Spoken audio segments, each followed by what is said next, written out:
What's up, guys? Gonna try to make this breakdown quick as usual. Got two plays that I have and I'm going to talk about.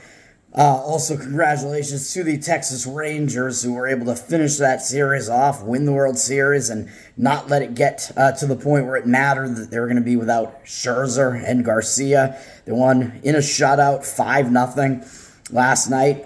So they took the series. That's it. It's over. We move on, and today we got some more isolated college football games. We do have Big 12 in action. TCU is at Texas Tech. Texas Tech sitting around -3 at home. 59% of the cash, but 78% of the tickets. So market seems to be indicating that the more of the public is on Texas Tech, but less of the money. So the money seems to be indicating more towards TCU. I really don't have a feel for this game much at all. I would think that Texas Tech is kind of the team that is more likely to be playing little brother in this matchup now, since TCU is a team that was in the championship last year, so they might be in the more like the big brother role in the state of Texas as opposed to Texas Tech now. So it's possible that Texas Tech might gain a little bit of motivation from this. Both of these teams had the weekend off, so they haven't played. Neither of them have played since the 21st. Texas Tech lost 2 games in a row. Their last game was a pretty ugly loss at BYU, but they're coming off kind of a tough game, losing to Kansas State before that. TCU, in their very last game, just got absolutely annihilated by Kansas State. So people might, again, do that like syllogistic thing and see that TCU got totally destroyed by Kansas State, whereas Texas Tech was more competitive against them, and might think that that means that Texas Tech is the way to go, is the better team. And that aspect of it would make me lean more towards TCU. But the motivation kind of points against that, even though the market seems to be pointing towards TCU. So a lot of conflicting stuff here. TCU has Texas next as well, which is also kind of a big game, but they also are 4-4 right now, so they might be trying to become bowl eligible, so they might not overlook Texas Tech because of that factor, even though that might be considered to be a look ahead to Texas there. And Texas Tech does have Kansas next, so I don't know if there's a look-ahead type of situation for them there either. Sitting at 3-5, I don't know if they still have hopes to become bowl eligible. They'd have to really do well and win 3 out of the last 4, which looks fairly impossible for them to do at this point. So I don't know. The market read would be to TCU, but like I just said, there's a whole mess of contradicting scenarios there, so I don't like it. Wake Forest is at Duke. And last we saw these teams, Wake Forest got pretty much crushed by Florida State. So they're trying to bounce back from that. And they're sitting at 4-4. So there's that bowl eligibility aspect of it that they're fighting for here. But they have 3 of the final 4 on the road. So that might be out of reach for them as well. Duke just needs 1 more win to become bowl eligible. So maybe that might be a motivating factor on their side here. Last we saw them was over this past weekend. I won going against them. They got shut out by Louisville. They were coming off that game against Florida State where they played fairly tough against Florida State and then just put up a goose egg against Louisville. So maybe it's Duke who's because they are the better team. Maybe they're more likely to bounce back here. But then again, Wake Forest is also the little brother in this in-state scenario here. And Duke has North Carolina next, which is kind of a bigger game for them. Duke's a 12.5-point favorite on the road, but Wake has 57% of the cash with 68% of the tickets. Seems kind of odd that Wake would be getting that much of the public sentiment. They're not really a big-name team. So again, with both of these games, I don't really have any lean at all. I don't even know what to think about them. And then South Alabama is at Troy. This one is, I think, the strongest of the 3. Situationally, at least, there is some way to look here. Troy has gone down from a 6-point favorite to a 4-point favorite, even though, according to these percentages, this says Troy has 68% of the cash, but 68% of the tickets are on the other side on South Alabama. I don't know if I buy that because you can see this number has gone down on Troy, so it doesn't seem like 68% of the cash is indeed on them. And I think this is not a good spot for Troy, so what you have going on here is Troy last played at Texas State, and they appear to have blown them out. However, that was a game where Texas State, it was a much closer game, and Texas State was mired by turnovers in that game. They had 4 turnovers, I think. They're -4 in the turnover battle, so Troy beat them 31-13, which looks like a huge win for Troy. Makes it look like Troy is the much better team over South Alabama. They're 6-2. South Alabama's, I believe, 4-4 maybe. But again, the turnovers skew the way that result looks there. And that was Troy's 6th win, so that made them bowl eligible. So that's that clinches one of their goals for the season. That was their second of back-to-back road games, even though they had a bye in between them. Now they're finally coming back home. I don't think Troy's in the greatest spot here, because now they've at least sealed bowl eligibility. They have what appeared to be a blowout win, but I think they look better than they actually are, even though Troy's not really a bad team in the Sun Belt there. They look better than they actually are, probably, because of those turnovers, whereas South Alabama's coming off kind of an ugly-looking loss to Louisiana. Losing by basically 2 touchdowns to Louisiana, so they're kind of in the bounce-back scenario, and South Alabama is still playing to try to become bowl eligible, because they were a bowl team last year, so they don't want to do worse than they did last year. I think they do have bowl aspirations, so South Alabama is the only way I would look here, where Troy vaulted into the lead in the Sun Belt West there with a win that looked better than it actually was. And South Alabama's team that's in the middle of the Sun Belt still fighting for bowl eligibility there. So that's the way I would look at that one. We got 4 NBA games. I will briefly mention Spurs at Suns is a rematch of the same game that they played 2 nights ago. And if you saw that game, the Spurs pulled off the upset as a 7.5-point dog.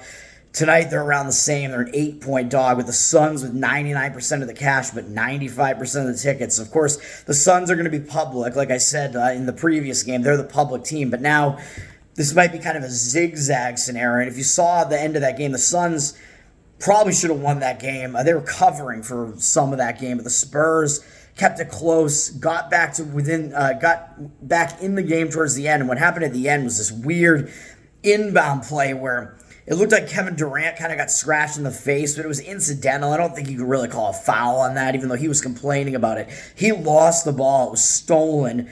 So it's basically a stolen inbound, which led to the Spurs getting the game-winning score on it. He was really complaining about it, but again, I think you kind of just have to let that go and let them play the game. So the Spurs won by 1 and pulled off that upset. So now that means that it's kind of like a zigzag type of scenario where the Suns are going to be the team that has the things to adjust in this game, replaying the same game again, also still at home. Whereas the Spurs are going to be coming up maybe in a letdown scenario. And I don't know if they have that much to change, really, because they won that game. They're coming off that nice big upset. So now it's, like I said, kind of a zigzag type of scenario. So I would only look to the Suns in that one. But the game I'm actually going to play is on the Orlando Magic +1. This has gone down from -2 to -1 on the Jazz here. And it might be swinging towards the Magic being a road favorite, which is really wild. They got 68% of the cash on the Magic, but only 54% of the tickets. I think public sentiment is probably going to be on Utah, thinking that Utah is the better of these 2 teams. Orlando hasn't really done much of anything in recent years. Nobody thinks that they're that good. People still think of Utah as being like a decent team. They got some decent players there. But Utah is in a really difficult scenario where they're on a back-to-back, even though they are staying at home. They just destroyed Memphis last night, which makes them look really good. They beat a playoff team in Memphis, a huge win, putting up 133 points against them. Prior to that, they were in Denver and played fairly tough in elevation. Covered that number for me because I was on Utah in that one by a half point, but we'll take it. And played Phoenix on the road the game before that. Played the Clippers before that and Sacramento before that, both of those games at home. But this is now going to be their 6th game in 8 days, I believe. They only had the 26th or 26th, 29th, and 31st off. Sorry. So it'll be their sixth game in 9 days. It's going to be their fifth game in 7 days. So this is like a really brutal, and a back-to-back and a third game in 4 days. So this, like I said, this is brutal. And that Memphis game is a return home. So you'd think that Utah would have been maybe in not that great a spot. They are coming out of Denver, having to come back home to face Memphis. Memphis is a big-name team. Now I think this is where they turn around with no turnaround time at all, and they play a team that's not considered to be that good. Now I think this is the spot where Utah might be the fatigued team and not totally show up for it. And they have Minnesota next to start a road trip, which they might be looking ahead to that 2 days from now as well. Minnesota being a playoff team last year as well. So this looks like kind of a sandwich spot, a down spot. This is the least of the opponents that Utah has played so far. It's the first non-conference opponent that they're going to have to face so far. They're coming off a huge win with no time off, and Orlando did have yesterday off, and in their prior 2 games, they lost back-to-back games in LA, and I think to the Lakers and the Clippers, and I think the second of those games was the second of a back-to-back. So now Orlando at least has 1 day rest there, and they're coming off a double-digit loss at the Clippers. So I'm taking Orlando here. I think it's the better spot. They're in the much better rest spot. Looks like a down spot for Utah, a sandwich spot where they might overlook the Magic. That's the way I'm looking there. And then in the NHL, we have a couple of scenarios here where teams I think are in somewhat bad spots. I think Seattle is not in a good spot. They're returning home from a road trip that took them out east, and you can see that the line on them is definitely moving against them, down from minus 135 to minus 114 on the money line, with 75% of the tickets, but only 70% of the cash. So the line is moving toward Nashville there. Seattle hasn't had a great start to the season, but just because they're returning from a road trip, well, I think Nashville already started out on their road trip and lost kind of badly to Vancouver out there, which Vancouver's been playing pretty well.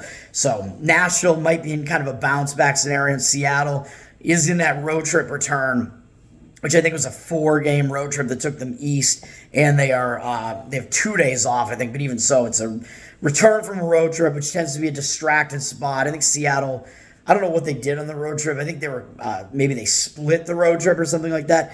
But I would only look to Nashville there. It's a bad spot for Seattle because they are having to return from the road trip and deal with all of those distractions. Let's see what else we got. New Jersey and Minnesota are playing a rematch of a game that they just played, which is, I don't know if that's interesting or not. Don't really have a feel for that one. Boston just beat the team that eliminated them last year, my Bruins. They beat Florida in overtime, so they're coming off of that. So they might not be in the greatest scenario there, but they probably will still show up focused for Toronto, because Toronto's a pretty big name team there. Dallas is the only team that's on a back-to-back out there. Dallas played last night and won in Calgary, and now they have to play the other Albertan team there going up to Edmonton, who has not had a good start to the season at all. So that's a back-to-back scenario there. Dallas not in a good spot, in my opinion. Edmonton's sitting at minus 129 on the money line, although down from minus 130. But it looks like 75% of the money and only 56% of the tickets are on Dallas. So it almost looks like the line and the cash discrepancy are both in favor of Dallas. Don't understand why that would be the case, because they're playing the back-to-back, and they have Vancouver after this, which is a bigger game probably because Edmonton has been playing pretty poorly so far. So Edmonton might be the spot where Dallas might overlook an opponent, even though they just won in Calgary, and Calgary hasn't been playing well either. But with Vancouver, and then they have to return home and play Boston after that, it's possible they overlook Edmonton in the back-to-back scenario here, maybe. The game I'm actually going to play, though, is going to be a fade of the New York Rangers. I think the value could only be against the Rangers at this point. And what we have here, the Rangers they're coming back home from a road trip as well. They're in the worst road trip return scenario, I would say, out of between them and Seattle here. They've gone down from minus 120 to minus 109. So it looks like the favorite might wind up getting flipped in this game. I took Carolina at a plus 106, I believe. It's a very small dog price. Rangers have 73% of the tickets, but only 56% of the cash. They're certainly going to be the public team, but it looks like there is reverse line movement against them. It looks like more of the cash is on the Carolina side going against the Rangers. The public is only going to want to take the Rangers because they've done almost no wrong this season, even though they did have one ugly loss to Columbus. Their only other loss was to Nashville, which Nashville's a pretty good team. They just went out on a 5-game road trip out to Seattle in Western Canada and swept the entire road trip 5-0. Took the last 2 games in overtime in Vancouver and Winnipeg. Didn't suffer the letdown coming out of the overtime win over Vancouver.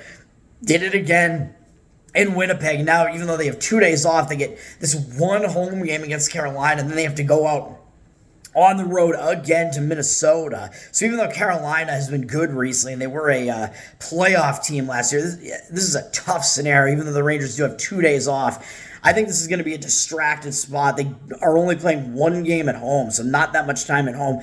Coming off a 5-game sweep of a road trip where I think they look too good.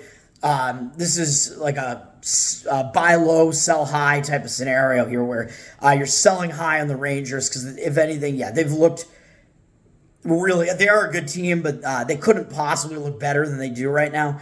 So there can't possibly be value on the Rangers, I wouldn't say. I think Carolina might still be the better team here, and the line is kind of telling you that because the line is like a really close line where it almost might wind up being Carolina being a road favorite here, even though it's at New York.